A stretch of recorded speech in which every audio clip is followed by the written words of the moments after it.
Hi everyone. In the last class, I have discussed about the perfect competition market and its features, which is one of the important types of market, where we had six features. Now today, I am going to discuss about the monopoly market and its features. We have a five features. We have a five features. So before starting the features, you have to understand the meaning of monopoly. What is the meaning of monopoly here? So mono mono means here mono means what? It's a single. And whereas the poly means a seller. So it means where only single seller is there in any market, it is called monopoly markets. And we can add some of the important points within this meaning. So before adding that important point, what are they, you have to understand. So if you go through the features of that monopoly market, you can understand. So let's start one by one. The first one is single seller. What is the meaning of single seller? As we know, mono means single and poly means seller. So where the only single seller prevails, that market is called monopoly markets. So now you can ask a question: single seller in the form of what? Single seller in the form of sole proprietorships, in the form of partnerships, or in the form of joint stock company. And being the only single seller in the monopoly markets, being the only single seller in the monopoly markets, there is no competition will be here. How could it be a possible? Suppose when the number of seller is more, as like in perfect competition market, at that times the close competitions can be held. But in case of monopoly market, only one seller is there. It is not possible to compete with the price or with the supply with the other seller, because there is no other seller. So this is the reason here it is said, in the single seller there is no competitions. No competitions cannot be possible. So there is a big chance to get supernormal profit by the or supernormal profit by the seller. So there is a huge chance to earn huge profit by the seller because there is no competitor. Understand? So you have to go through with your books where it is written very clearly about the single seller, what does it means.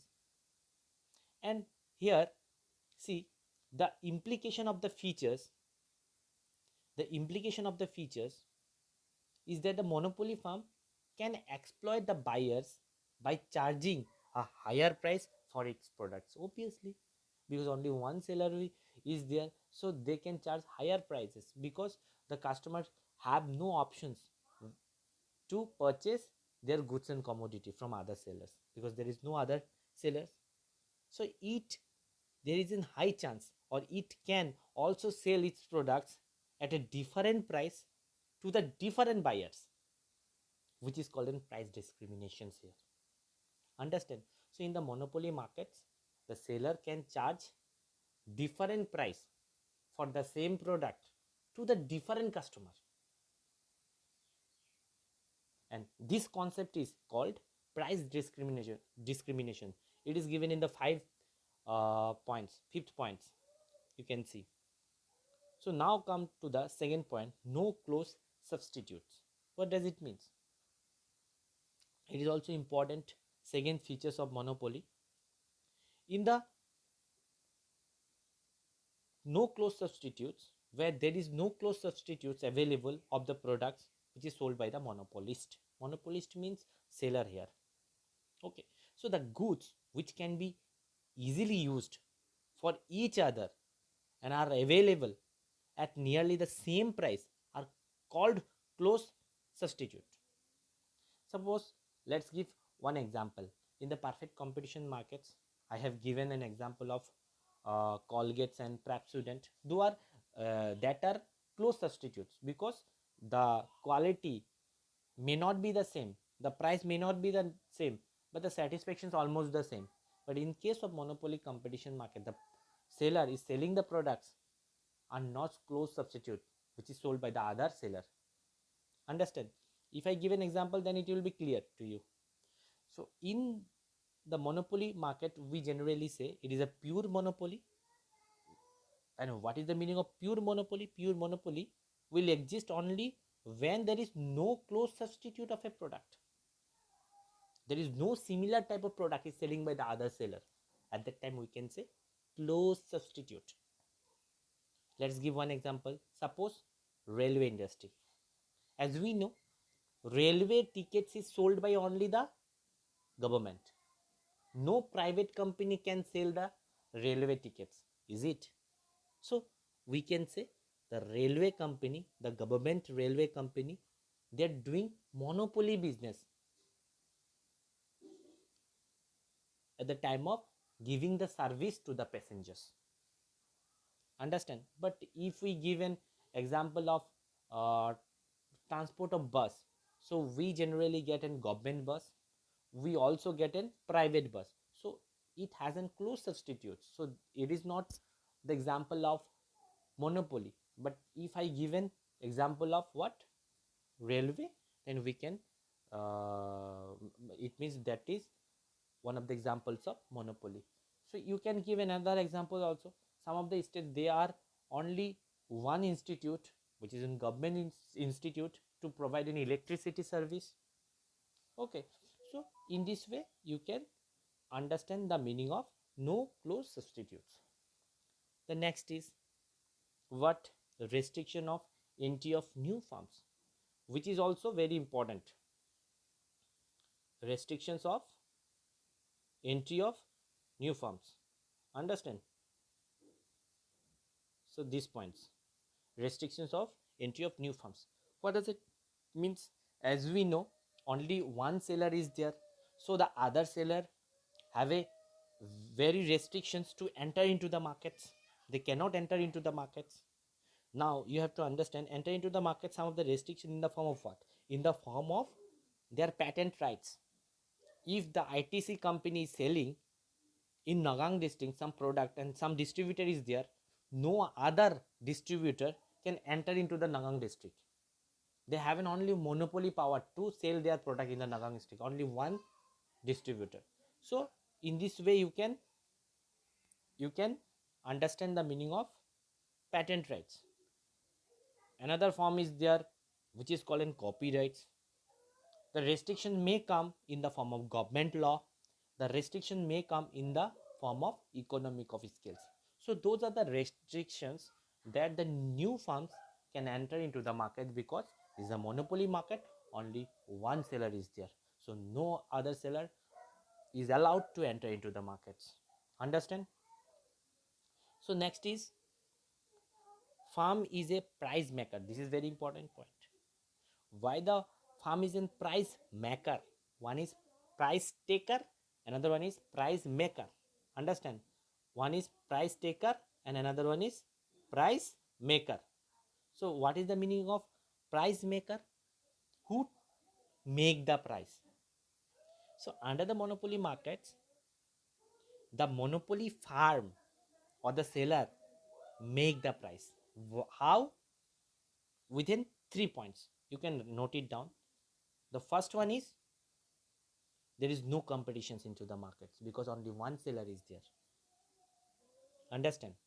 The second point is it's a restriction to entry into the new farms.